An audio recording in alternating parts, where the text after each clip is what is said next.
be experiencing a thing I like to call audio. Yes, the iPad has a little flaw built into it where you can't charge it and plug in your microphone at the same time. Same port. That's not right. But shall we redo the simultaneous sip, because you may have missed it in the first try. And all you need is a cup or a mug or glass, a tankard, chalice, a stein, a canteen, jug, a flask, a vessel of any kind. Fill it with your favorite liquid. I like coffee. Come on in and join me now for the unparalleled pleasure of the dopamine hit of the day. Thing makes everything better. It's called the simultaneous sip. Go. Yes, the silent sip, not nearly as good. Now, of course, the context of this is that trolls like to come in here and say the sound doesn't work.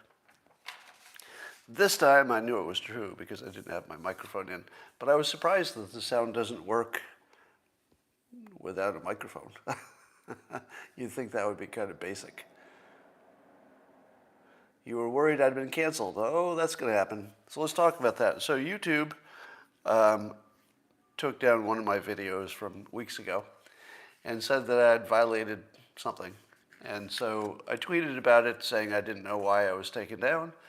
And YouTube responded, some official Twitter response, and it said that I had violated one of their rules about talking about the election. To which I said, what did I say that was inappropriate about the election? Because I'm not aware of anything I said that would cross any line that YouTube or anybody else has. No, it wasn't. Apparently, they said it wasn't about China. So they did tell me it was about the election. But I didn't say anything that was inappropriate about the election. Nothing that wasn't obviously true. And some opinions that are just opinions. So here's the thing. Do you see the setup? So I've got this one warning, if you will, which could turn into a strike, I assume, if I do it again. But how do I avoid doing it again? I don't know what I did the first time, and they won't tell me.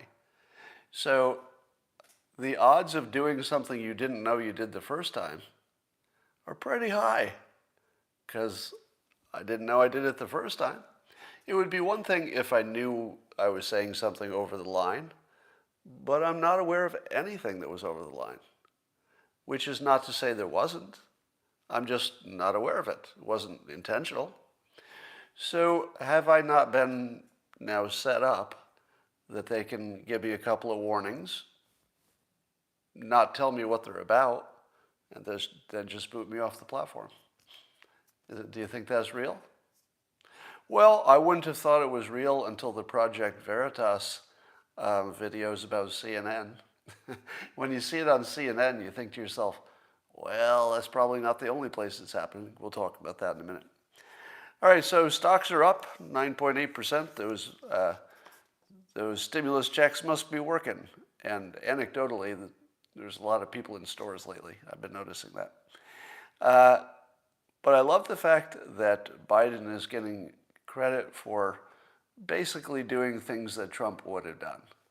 So Trump would have brought us out of Afghanistan, but a few months later, Biden's doing it. Trump would have done some kind of infrastructure plan, or at least backed one or signed one, but a few months later, Biden will probably get to do that. Trump would have eventually given checks, stimulus checks. A few months later, Biden does that. So even CNN's opinion propagandists were saying that Biden is accomplishing Trump's objectives, but they try to make it look like Trump couldn't get it done, which is not implied. It's just there's a time for everything, and Biden was in office when it happened. All right, here's the pun of the day, best pun of the day. You've heard that Vox, I guess you call him journalist, Aaron Rupar, his name is sort of in the, what would you call it? Let's say it's entering the common language as the word for misleading video. So when you take a video out of context and it changes its meaning, That's being called a Rupar, R-U-P-A-R, because allegedly Aaron Rupar does that so often that they just named it after him. So it's in the lexicon, thank you. It's in the lexicon. But there's a new one, a new Rupar about Tom Cotton. So he was doing some stuff in Congress. And if you see just the clip, he looks pretty unreasonable. But if you see the whole context, looks a lot better. So he got Rupared. Joel Pollack tweeted about that and suggested that he said victims of misleading video edits should get, wait for it, Ruparations. Yes, Ruparations. I asked this question on Twitter in a little poll. I said, have you cut back on your consumption of Coca-Cola products for political reasons? Over half of the respondents said yes. Now, of course, this is the most unscientific poll they could ever be, but, and you know, my Twitter followers lean conservative, even though I'm not conservative, but they do.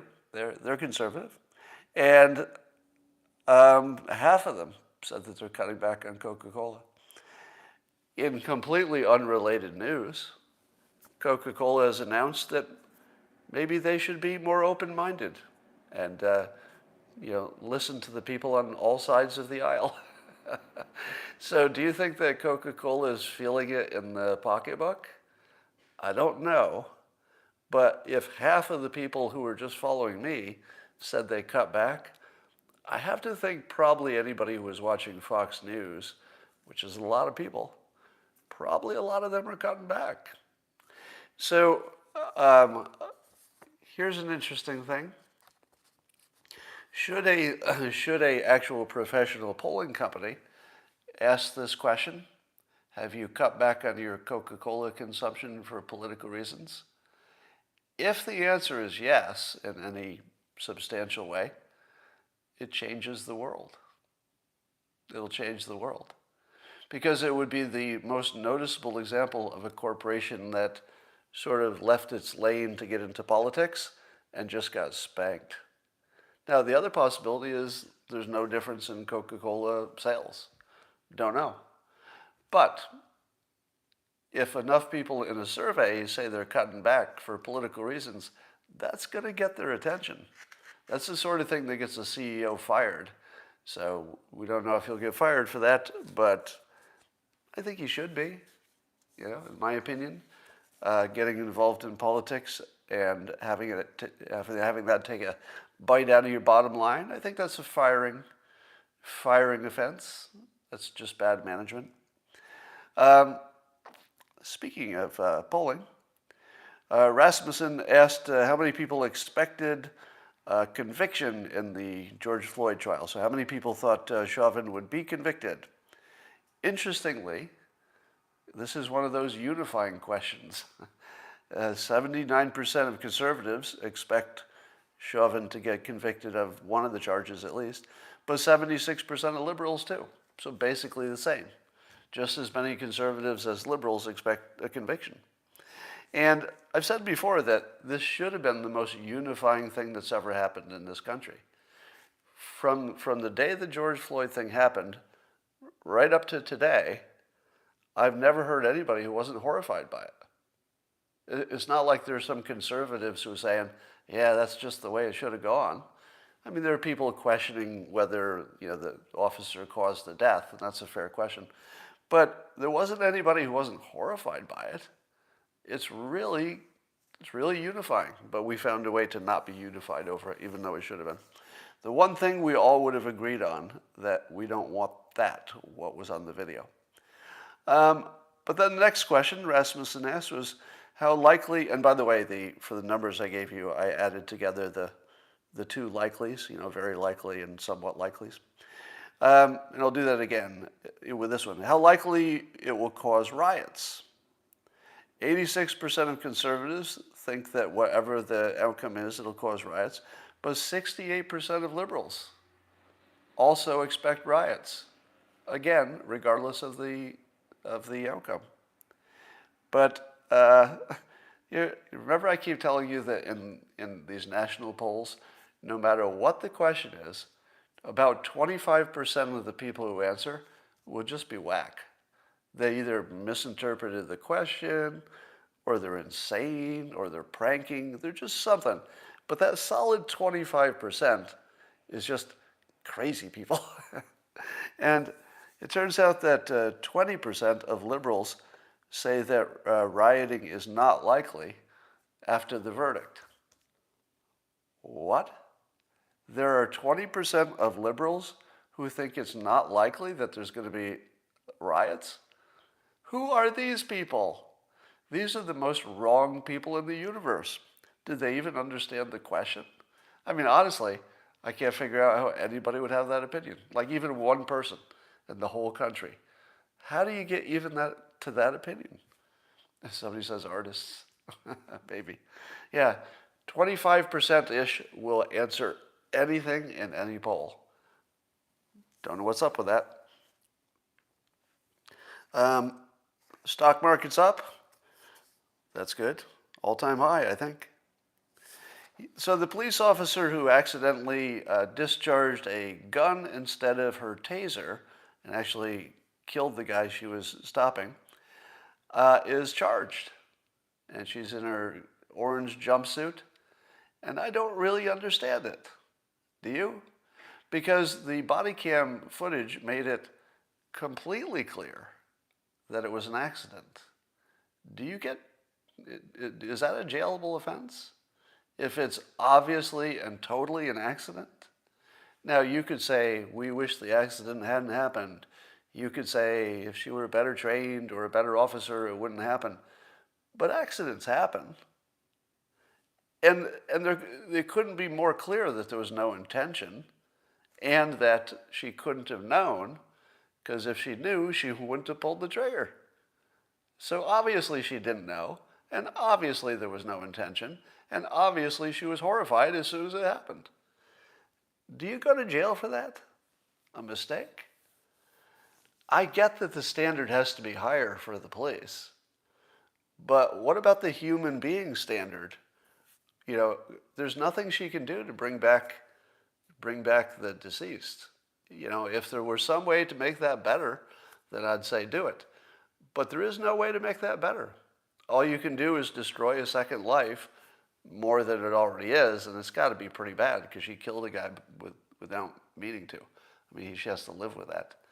So there's something deeply unjust about this police officer being taken a mugshot in an orange jumpsuit and then being put with presumably other prisoners. I don't know in what sense. But wow, that just seems so wrong. It's like a double wrong. So it's like two wrongs killed Mr. Right. That was his actual name, Right. So two wrongs. I mean, what he did certainly made it more risky. What she did was obviously the thing that killed him. So they both had to do something wrong. It was two wrongs that killed a right. That actually happened. All right, not making light of anybody's death, of course, but the simulation is just offering up all these coincidences. They're just weird. Jack Posobiec warns that you might want to think about getting out of Minnesota around the time of the verdict. But I was warning people that getting out of Minnesota or staying out might be a good idea, but if you come to California, there's probably just a very short window before the forest fires start, because apparently our forests are like super, super dry, like drier than they have ever been, with more kindling than there's ever been. So in about a month, the skies here will darken, and I will not have summer like last year. Last year, there was no summer in California. So in the middle of the pandemic, you still couldn't go outdoors. Like, it was the only thing you could do, and you couldn't even do that because it was just, air quality was too low. So that's coming, and I'm not too optimistic about the electricity staying on either. Oh, there's an outcome in the Ashley Babbitt situation. That she's the woman who was shot during the Capitol assault. If you're checking your predictions, what was your prediction? My prediction was that the person who did the shooting should not be charged, just based on what I saw. Right? You don't really know all the facts in a thing just by watching it on video. But in my opinion, and I know this was deeply offensive to maybe most of you, but in my opinion, I saw somebody who should not be charged with a crime. Because I did think that lethal violence was called for under that very specific situation. Now, I hear people saying should have done a warning shot or should have done something. Maybe. But I just don't think that shooting somebody who's breaching a door in the Capitol surrounded by rioters who you don't know what kind of weapons they have or what their intentions are, I'm going to say I agree with it. I'm going to say I agree with no charge. And I agree with us not knowing who did the shot. I do agree with that. But I understand, completely understand if just emotionally everything about this feels wrong. Because she got shot trying to make the world better. Right? That's a fact. She was in the process of legitimately and patriotically trying to make the world a better place because she thought there was some injustice and she thought she was marching against it. Somebody who was in the military, trained to defend the country, probably thought she was. So it's tragic, and I certainly don't think anybody deserves to get shot. But that's a separate question from whether the person who did the shooting did a really hard choice, and you don't want to be in that situation. But I think no charge was the right decision. But I also respect anybody who disagrees with that, because I think that's a close call. We got some court packing going on. I guess there's a bill now, and even though Biden set up this advisory committee, which we think is just a smokescreen for figuring out a way to not do it, but still Congress, finding a way to embarrass itself, has introduced a bill, and it's led by Judiciary Committee Chairman Jerry Nadler. Now, the fact that Jerry Nadler is assigned to this makes me wonder if every time they talk about who's going to do something, if it's something you know is doomed, you look around and say, well, this project's kind of doomed. Who would like to be the lead on it? Russia collusion? Anybody? Jerry? Jerry would like to take the lead on Russia collusion. Good work, Jerry. Get out there on camera. Make sure you've really, put your reputation on the line for Russian collusion. It's going to be good for you, Jerry. I think this could make your career. Because your career in Congress, I don't want to say it's not stellar, but it's a little not stellar, if you know what I mean. This could be your chance, Jerry. Jerry, you could be our star. But don't worry, we're not going to send you out alone on this Russia collusion thing. No. We're going to give you a strong partner that people will respect. His name is Adam Schiff. And when the two of you go out there, it looks like Abbott and Costello, but no, it's a very serious duo, and you're going to have a great result. You said yes? He said yes. He's going to do it. Well, months go by. Somebody gets the idea of doing a court-packing bill, which the public hates, the Supreme Court hates, Joe Biden doesn't like it too much, and even Ruth Bader Ginsburg was against it. So they said, we need a volunteer to lead this court-packing idea. Anybody? Jerry? Would you like to step up? Good work, Jerry. Glad you're stepping up to this. Take the ball and run. And if you'd like, We could pair you with somebody who is equally worthless. I mean, somebody who could help you out. Somebody whose reputation couldn't get any worse. Have you met Eric Swalwell? He's on the team. Actually, I don't know if he's on the team, but it would be funny if he were. And if you never thought of Nadler and Adam Schiff being Abbott and Costello, well, you're welcome. You're welcome, because that's in your head now.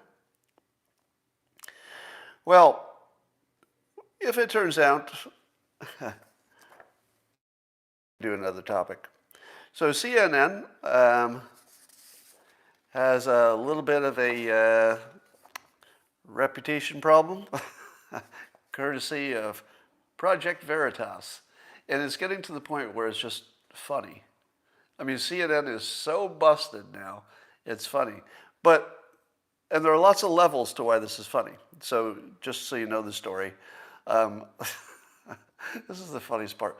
There's a CNN technical director who got caught on video trashing CNN, his employer, for being just a naked propaganda site, and that they all know they're working on propaganda, and he describes how they do it with no regard to truth, and he just says it out loud, and it's on video.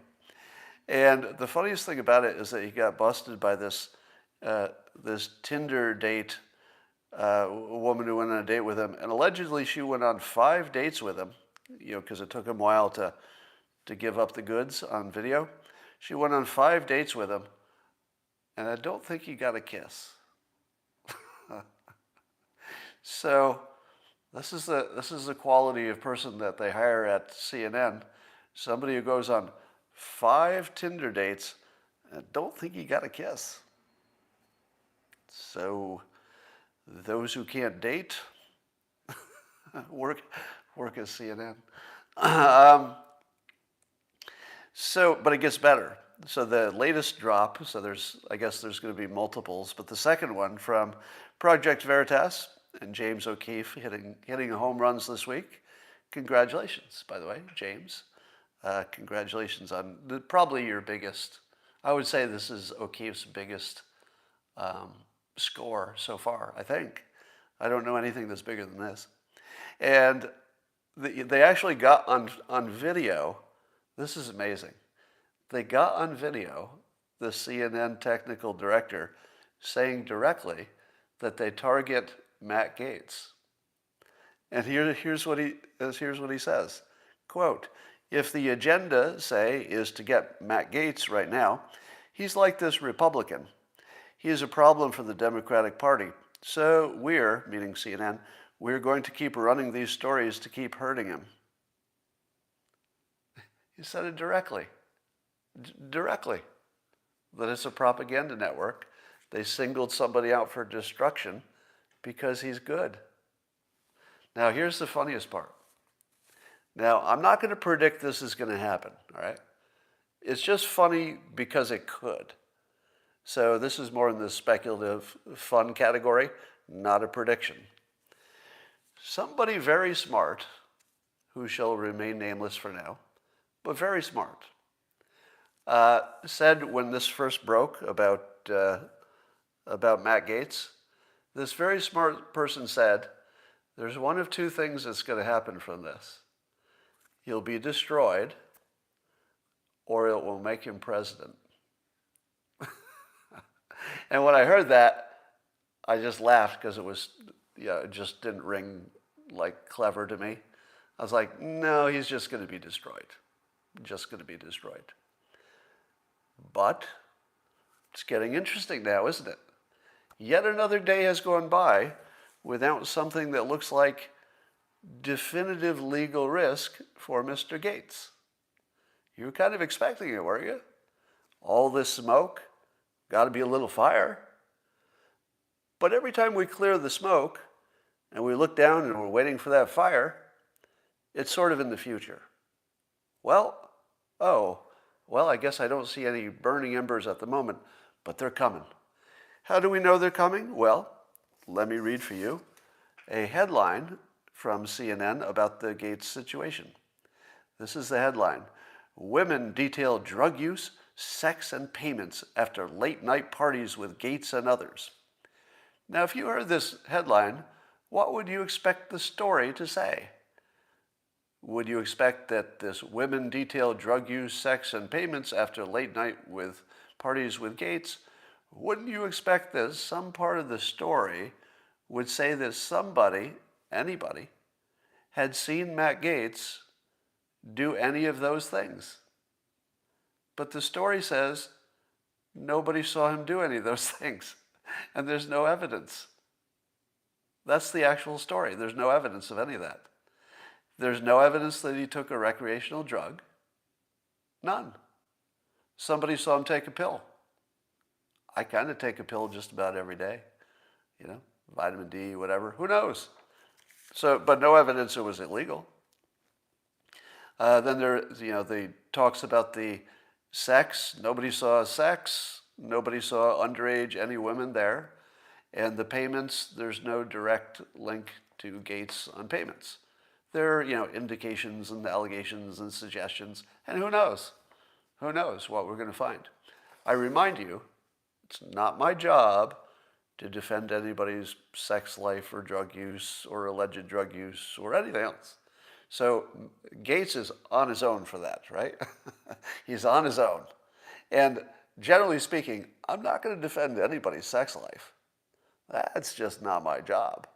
But we can talk about the propaganda aspect of it while we're waiting to find out if there's anything to it. So my point being that if they don't finish Matt Gaetz off, and they're trying pretty hard, if they don't finish him off, he might get stronger. And the reason they're targeting him is they've admitted he's effective. How many people would they say that about? Right? How many people would CNN say on the Republican side, how many people would they call out as effective? Because that means they're worried. If he were bad at his job, which is talking in public about policies and stuff, if he were bad at that, they would just let him on and let him do his thing. But they said he's good. The Democrats are afraid of him. It sounds a little smarter now, doesn't it? When you think, if they don't finish him off, he could be president. Let me give you another element to that. The things he's accused of, let's say there's no evidence of whatever the worst parts are, right? So this will just be speculative. If it turns out that there's no there and no real evidence ever emerges, what we're going to know about Matt Gaetz is that he was targeted by CNN for being too effective. Right? That's what you'll know about him. Here's the second thing you'll know about him. When he was single, he had a very active sex life, we're told, reliably. Do you think that would hurt him? Put on your persuasion hat. There's a young man in Congress, and he had a very successful, apparently, sexual life. Hurts him or helps him? Yeah, think about it. Because he was single, as long as nothing worse comes out than we've seen, it's going to help him. I hate to say it, but human beings like people who are, let's say, sexually successful, if I can put it that way. Yeah, JFK, right? Your brain will say, oh, he's a horrible man slut. And if you're talking in public, you'll say, well, I hate all of that. He's sure a bad person. I wish he hadn't shown those pictures to his weasel coworkers, who apparently threw him under a bus. But a part of you, like your rational brain, will say, this is all bad. I disavow it. But your biological part is going to be a little triggered by it. So keep an eye on this. It'll be interesting. All right, here's the biggest news of the day. You ready? Two Dilbert NFTs just launched. And you can look at my pinned tweet to find the link to them. There are two versions of Dilbert comic strips that were made just for this. They don't run in any newspapers, these particular ones. But one of them is a naughty version. The other one is the clean version with no naughty words. One uses the F word, and it will be probably the only time it ever happens in a Dilbert comic. Obviously, that can't run in a newspaper. So it's the only one that has an obscenity in it. It's used, in an artistic way. I don't just throw it in there. And you can now vote by, being in part of the auction. And I'll tell you what an NFT is in a minute. And you can see if you like the naughty one or the other one. So here's what an NFT is. An NFT, if you don't know, is a digital collectible piece of art. What? You say, how can you collect a digital thing when anybody can just make a perfect reproduction of it? They're literally worthless if it's a digital image or a digital video or anything.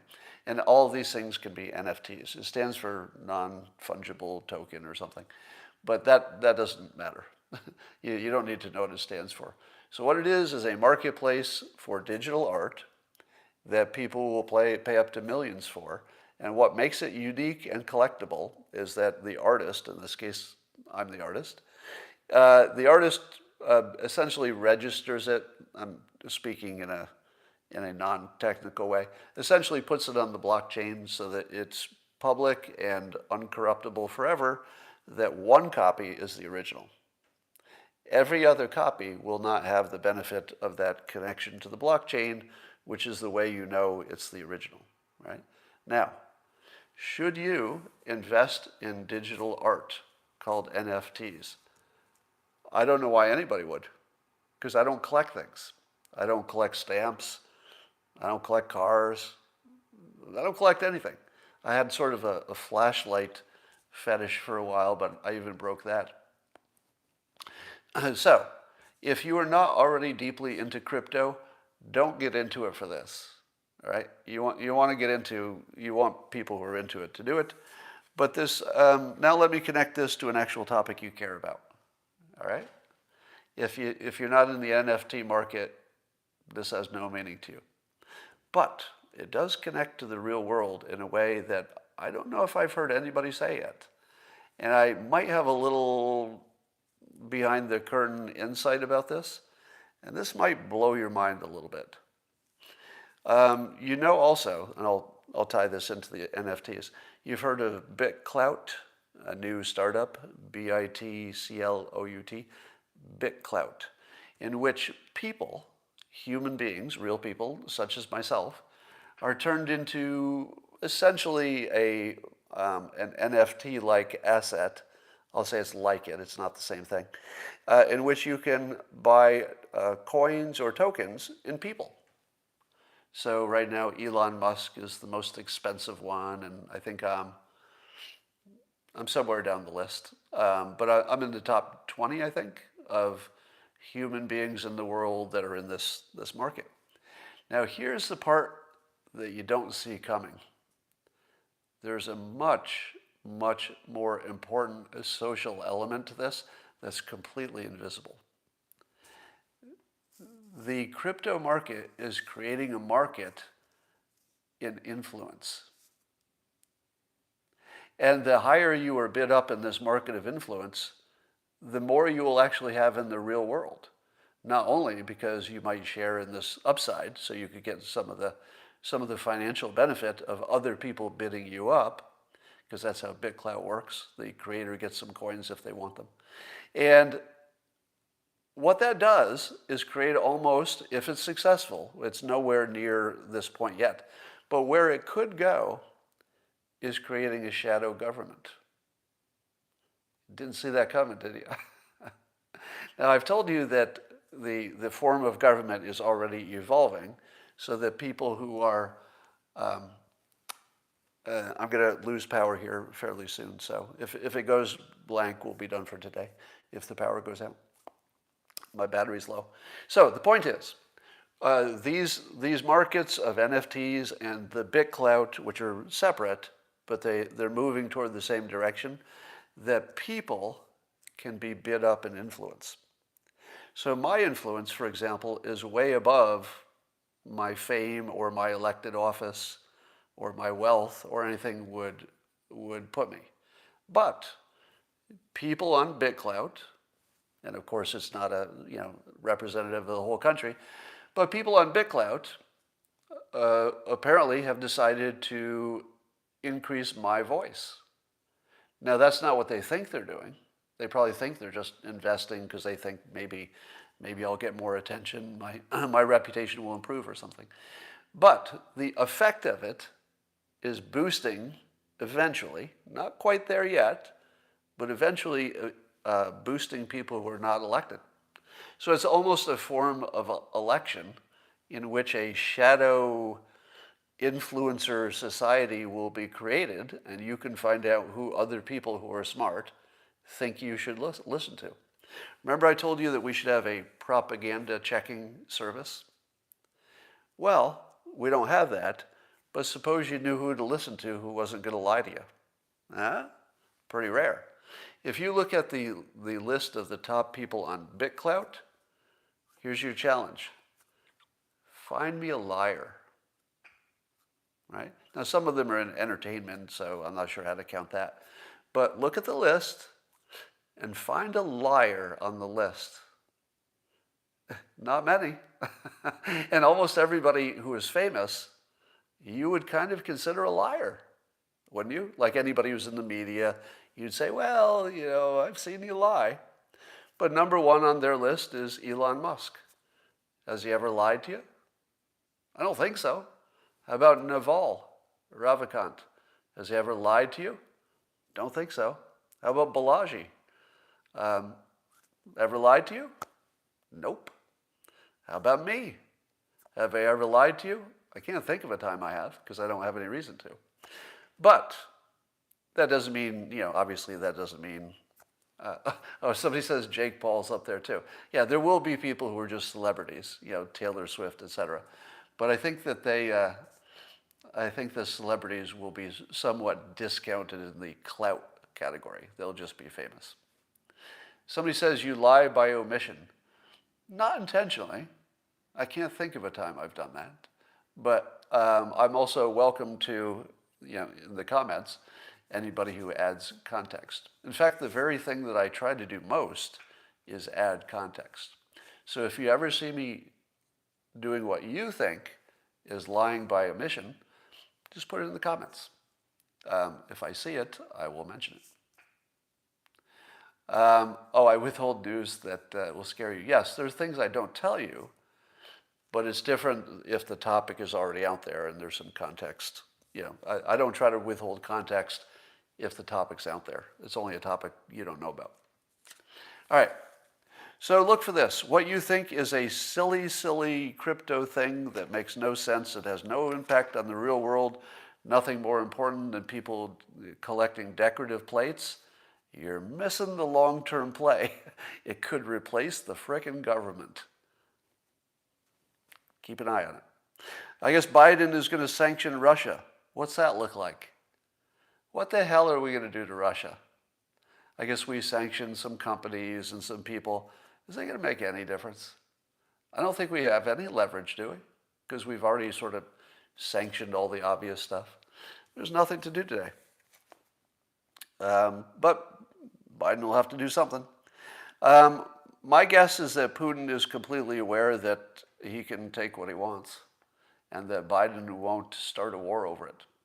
The only thing Putin has to worry about is that Biden is run by the military-industrial complex, which you have to worry about, right? Because if the military-industrial complex sees an opportunity for a fighting war that we think will be short of a nuclear encounter, they're kind of going to want to see it because it's good for business. So Biden's a little scary that way, whereas Trump, we had more confidence that he was going to make a decision that was good for the country. You don't feel the same about Biden in this case. In this case, you wonder, who exactly is the power behind Biden, and do they want no war? They might want a little war. They might want a little bit. They don't want nuclear war, of course. The other thing that the CNN undercover tapes by Project Veritas said, is that they plan to make, CNN plans to make climate change the next scariest thing. So that's why you see it turn into climate emergency, and they're already running climate scare stories. So that's coming.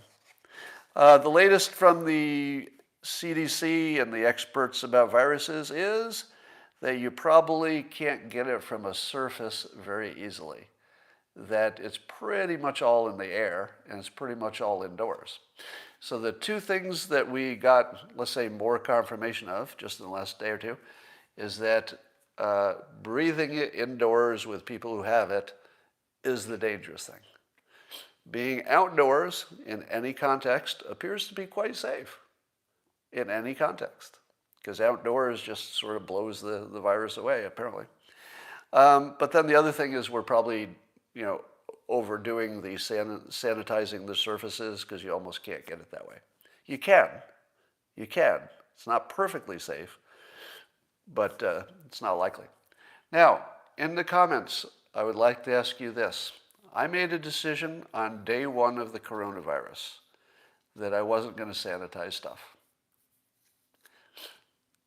My gut feeling is that if you could get it from surfaces, we're all going to have it in a month. And therefore, after a few weeks, when it was clear we didn't already have it in a month, I said to myself, I'm not sanitizing anything. Now, if I go into a building and they've got a requirement or even a suggestion, I will do the hand sanitizer. But I have never sanitized anything I bought from a store. I have never gone to go sanitize my hand after taking some cash from a cashier. I've completely ignored that guidance and was right. And was right. Now, somebody says, but you do wear a mask. What do you think the best medical scientific evidence is for masks? In the comments, tell me what you think is the best evidence for or against masks, not a specific thing, but do you believe, tell me how many people believe that science has shown conclusively, or at least really, really strongly, that masks work, or how many of you think that the science shows they definitely don't work? In the comments, go. Now, I'll make some comments while I'm watching your comments. Now, most of you are probably leaning right. There are probably more conservatives here than others.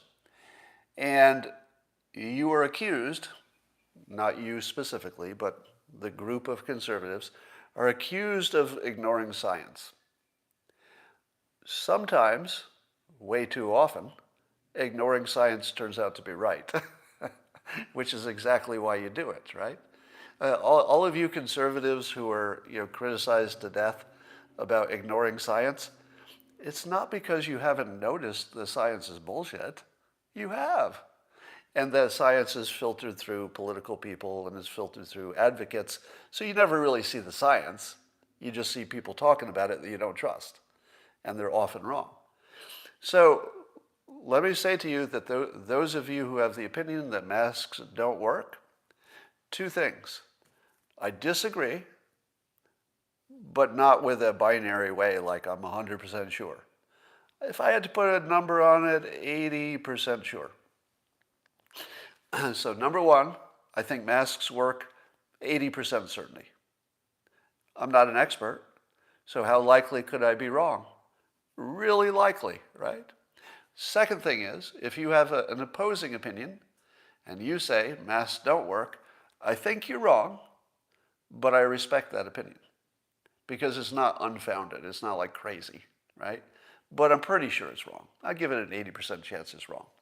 Now look at my track record for all of the, the predictions I've made about the virus and anything else, and say to yourself, have I been right more than I'm wrong? And should you take seriously that somebody who's been right a lot thinks there's an 80% chance the masks are working? Now here's my thinking. The medical community and the scientific community are very unified on this. Now that doesn't make them right, Can we all agree? Just because everybody's unified, that doesn't make it right, but it's a fact. The doctors are overwhelmingly in favor of masks indoors, and the science is overwhelmingly in favor of masks indoors. Outdoors is a different situation. Now, if you believed, because you've been following certain skeptics, that if you were to look at the science would show they don't work, you have been bamboozled, all right? Because there are a lot of skeptics printing a lot of stuff that is not credible. And you've probably seen a lot of it. None of it's credible. And I'm going to be really careful. When I say none of the anti-mask stuff is credible, doesn't mean it's wrong. It doesn't mean it's wrong. It could be completely right, and at the same time have no credibility because of the way it's presented, right? You can't believe it, but it could still be right. Now, as long as the people who know the most are really solidly in favor of it, my risk management decision is it's worth the risk, even though I frickin' hate the masks. I hate masks as much as you do, right? And plus I have a little asthma. So when I put on a mask, I'm basically gasping for air. I think a lot of it's psychological. But I hate masks. And I still think it's a good risk management because I think it's temporary, whatever temporary is. So that's where I'm at on masks. Thanks for asking. Someday I wonder if we'll know. The evidence that most people use about social distancing and masks is unfortunately irrational. And see if you do this. You'll see a graph on Twitter, and it'll say, here are two places. One has tight mask control and social distancing, and the other is completely opposite. No masks and no social distancing. But look at the curves. They're the same. So if there are two places, one uses masks and distancing, the other does not, but their curves are the same, what's that tell you about masks? Go. The answer is nothing. All right? So if you believed that what I just described, even if it's accurate, and most of our data is not accurate, but even if the curves were exactly the same, it wouldn't tell you anything about masks. Right? And you have to understand that. And the reason is because there are too many variables. And one of the reasons that you don't require masks is that everything else is looking good. Right? So you end up, your cause and effect get backwards. So if you believe that looking at any two areas and comparing them tells you something, you need to release on that, because it doesn't. All right, I'm about out of battery, so I'll make my closing arguments, which are, I think I'm closed. If you saw a little hiccup there, it's because I got a low battery notice and I had to clear it. But I have almost no battery left, so I'm going to end it up now. Somebody says that the graphs, if they're the same, it tells you that if masks help, they don't help much. No, that is 100% wrong. You can't tell that. You really can't. And that's the illusion. That's like an optical illusion, except not optical. It's an illusion that if they made a big difference, you'd be able to tell. Because the other variables are really big, and they're all over the place. You really can't tell from comparing two places. There's probably nothing more important to understand if you're not a statistics person. Just understand, you just can't compare two places with that many variables that are all over the place. It just can't be done. And that is your live stream for today, and I'll talk to you tomorrow.